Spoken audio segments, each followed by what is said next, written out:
What's up guys and welcome. You are watching Fazi Fitness.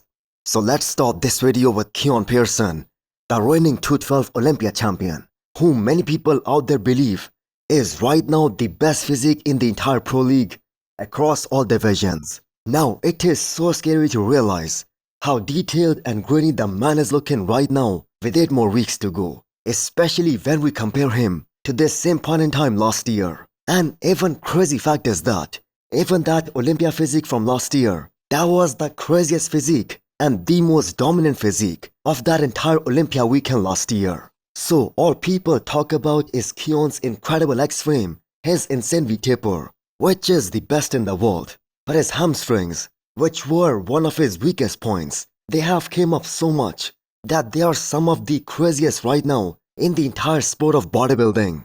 And by the looks of these pictures, the guy has leveled up even more, and he's gonna come in even better for the Olympia this year come October.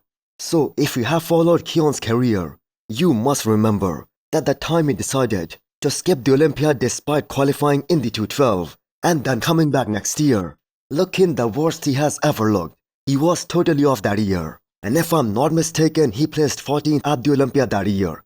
And everyone out there was discussing whether Keone is gonna go down in history as one of the biggest wasted talent. But what a turnaround by him. In just a matter of 2 years, he placed top 6 the next year. Then he won the Olympia the very next year. And last year, we saw him absolutely demolishing the entire 212 lineup, and people considering him the best 212 Olympia champion possibly of all time.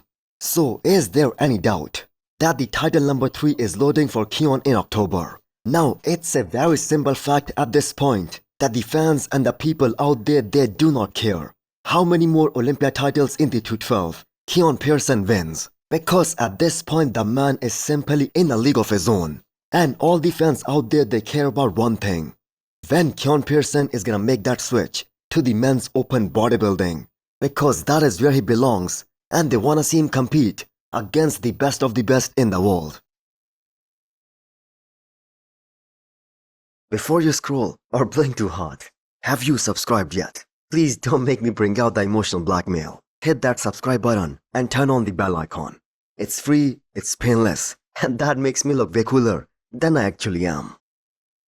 So this is the first physique update posted by Tampa and Texas Pro Open bodybuilding champ Jordan Hutchinson, and this is from today, and also his expectations on where he aims to land at his Olympia debut come October. So we saw Jordan making one hell of a transformation, and that too in a matter of just 1 year.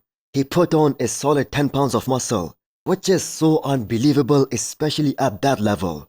And it definitely showed on the stage. And if there were any doubts about him after winning Tampa Pro, they got 100% cleared.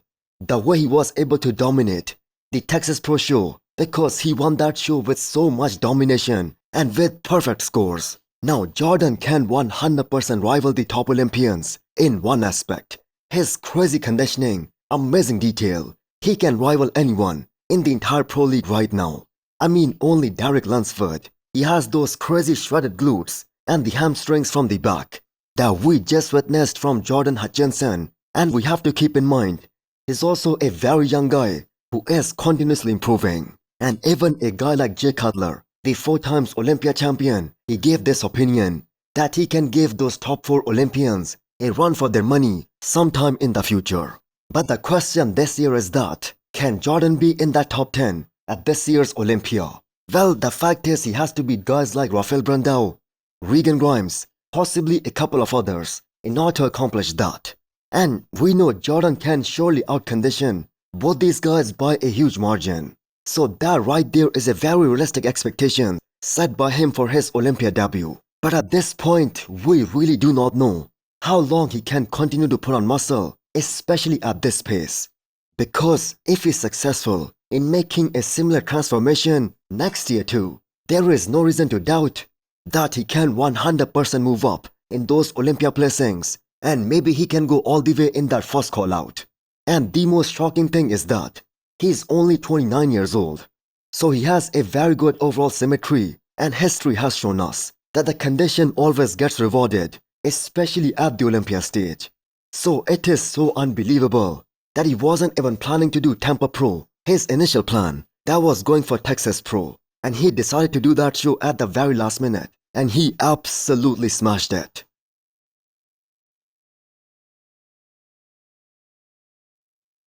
The mutant Nick Walker checks in today at 8 weeks out of this year's Mr. Olympia, his comeback Olympia, after 2 years. And to get the real meaning of what staying ready looks like, just have a look at his back double biceps, so big, and what boggles your mind is that the man is weighing close to 290 pounds, which is like 25 pounds above where he competed at the Pittsburgh Pro and the New York Pro this year. And the man just keeps on getting freakier with every passing week. Now it is so hard to even imagine that Nick is gonna miss his mark come Olympia this year, because this guy has been one of the most consistent athlete in the last few years. I'm gonna say minus 2024, when he showed up kind of off at the New York Pro last year.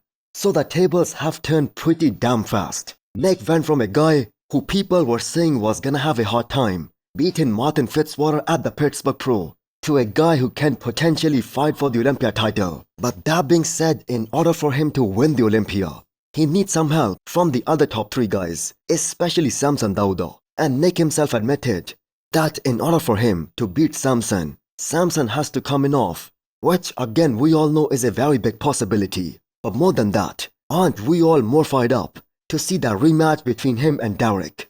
Especially after all that ongoing fireworks and all that trash talk that has been going since the Pittsburgh Pro this year. Now, is it fair to think that both these guys, they wanna beat each other more than anything, possibly more than actually winning the Olympia? Let me know what you guys think.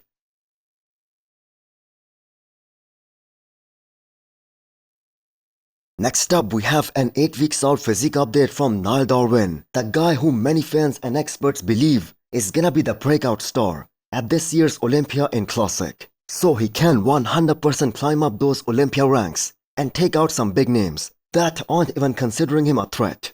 And by that I mean some top tier athletes. So except for that back width, this guy has everything. Amazing flow, the smallest waistline in all of Classic physique, and the muscularity that he was lacking last year. He closed that gap big time, especially the way he showed up for this year's Tampa Pro. And that is why he was comfortably able to beat the 9th best bodybuilder in the world from last year, Matthias Menegate. And the fact that Wesley Vazers, he isn't gonna be there, so a top 7 finish, that is looking very obvious for Nile. And maybe if he shows up with a bigger back, he might end up in that top 6, considering that Chris Bumstead, he isn't gonna be there either.